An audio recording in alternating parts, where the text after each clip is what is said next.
Assalamualaikum warahmatullahi wabarakatuh. Kita berjumpa lagi dalam Pena Masa Channel. Kita meneruskan tentang belajar balaghah. Balaghah itu mudah untuk dipahami.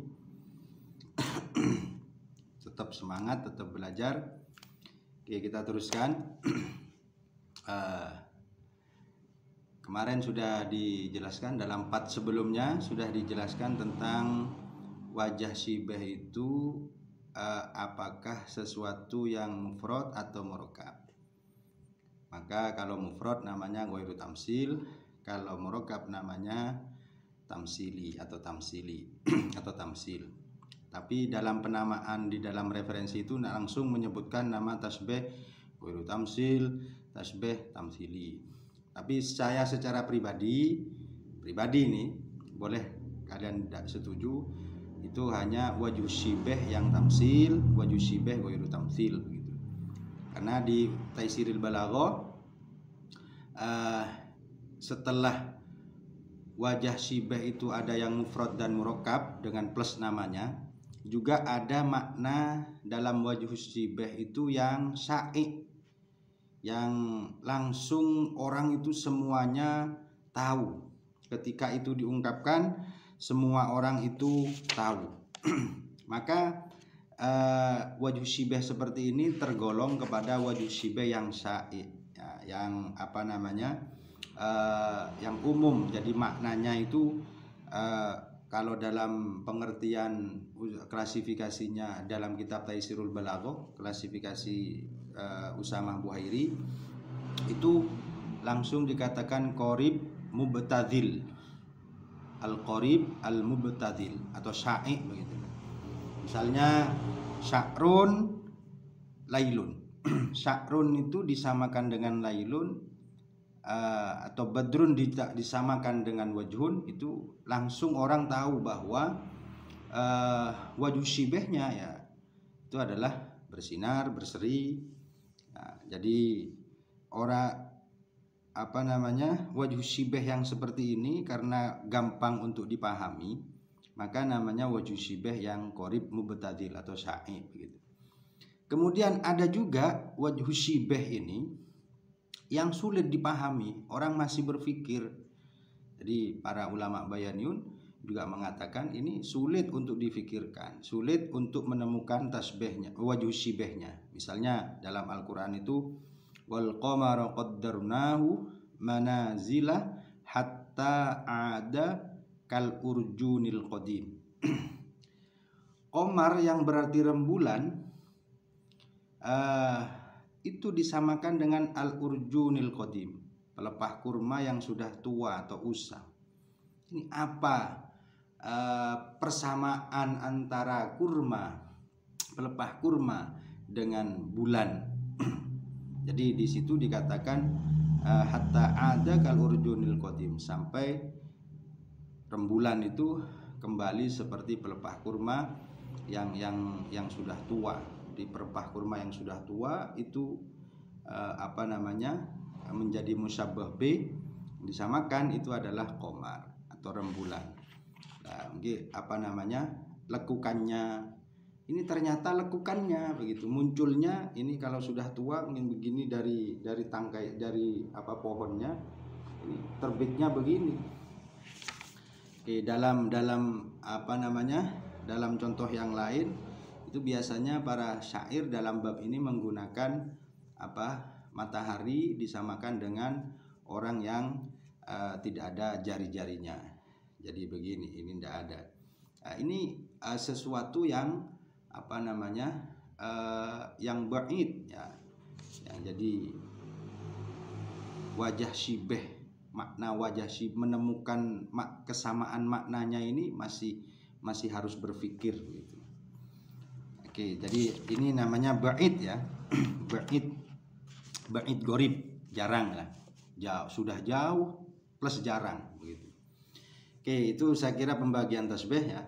Wajhu syibah ya, macam-macam wajhu syibah.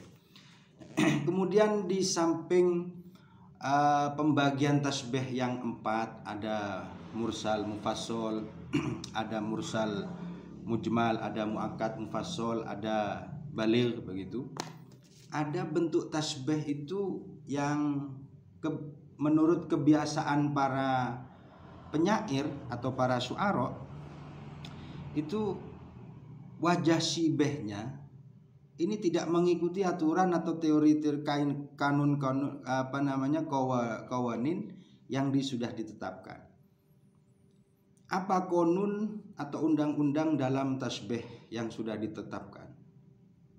Bahwa wajah syibeh yang melekat dalam musyabbah bih itu harus lebih sempurna, harus lebih jelas, harus lebih terlihat daripada wajah syibeh yang ada di musyabbah.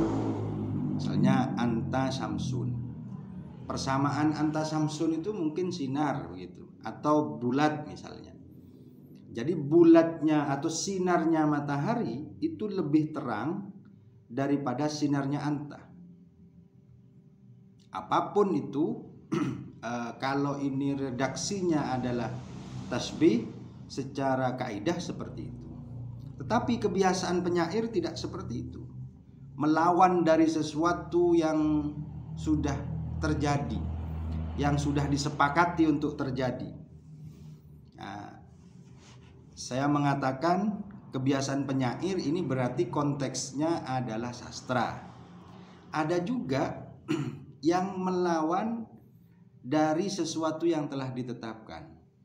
Dalam ilmu balaghah bersandar kepada ayat innamal bai'u mithlur riba. Jadi para orang-orang kafir begitu dalam Al-Qur'an itu diriwayatkan, difirmankan bahwa mereka mengatakan bai' itu sama dengan riba. Mestinya riba itu disamakan dengan bai'. Jadi bukan bai'-nya yang ikut kepada riba, tetapi ribanya yang harus mengikuti bai'. Ini dikatakan sebagai sesuatu yang melawan begitu. Sesuatu yang melawan karena hati mereka yang tertutup, hati mereka yang tidak bisa dinasehati dan lain-lain. Jadi akil riba ya, kepada akil riba. Ya riba itu ya seperti bai' lah. Begitu. Atau bai' itu seperti riba, hukumnya ikut saja. Tapi dalam konteks bayan, ilmu bayan, para penyair itu cenderung melawan kejadian-kejadian yang sudah ditetapkan atau teori-teori yang sudah ditetapkan. Seperti ini. Wa badas sabahu ka'anna ghurratahu wajhul khalifati hina yumtadahu. Wa badas sabah, dan pagi sudah mulai terang. Ka'anna ghurratahu, sinarnya pagi. Wajhul khalifah itu laksana wajahnya khalifah. Hina yumtadahu, ketika khalifah itu dipuji. Jadi musyabbah bihnya mestinya ghurratus sobah, terus musyabbahnya mestinya wajhul khalifah. Ini dibalik oleh para penyair. Wajhul khalifah menjadi musyabbah bih, ghurratus sobah menjadi wajh musyabbah. Maka sebenarnya wajh syibehnya itu lebih terang ghurratus sobah daripada wajhul khalifah. Nah ini dalam konteks ini membalik musyabbah menjadi musyabbah bih menjadi musyabbah, karena wajh syibehnya itu dibalik. Menurut mereka lebih terang lebih terang di musyabbah, maka musyabbahnya menjadi musyabbah bih. Namanya tasbih maklub ya, namanya tasbih maklub. Jadi dibalik. Yang kedua, ada lagi tasbih itu model tasbih yang dimni itu mengandung sesuatu yang diperumpamakan begitu. Jadi di dalam tasbih ini ada tasbih dimni. Contoh begini. Wa in tafukil anama wa anta minhumu fa innal miska ba'du damil ghazali. Seandainya kamu ada orang dipuji oleh penyair, seandainya kamu itu melampaui orang-orang yang lain, artinya kamu berprestasi, berada di atas, di puncak. Ya saya tidak heran begitu ya. Tak heran. Fa innal miska ba'du damil ghazali. Misik itu, maka ketahuilah misik itu juga dari darahnya kijang. Ya, ini konteks seperti ini ya. Konteks tasbih seperti ini adalah tasbih dimni. Jadi mengungkapkan sesuatu yang tersembunyi. Atau dalam contoh lain misalnya tarjun najata walam tasluk masalikaha fa innas safinata lam yajri atau la yajri alal yabis. Jadi konteks ini tasbihnya tasbih dimni, karena ini mengandung sesuatu tasbih, begitulah tasbih mengandung penyerupaan keadaan gitu. Oke, terima kasih ya, semoga bermanfaat, tetap belajar, semangat. Assalamualaikum warahmatullahi wabarakatuh.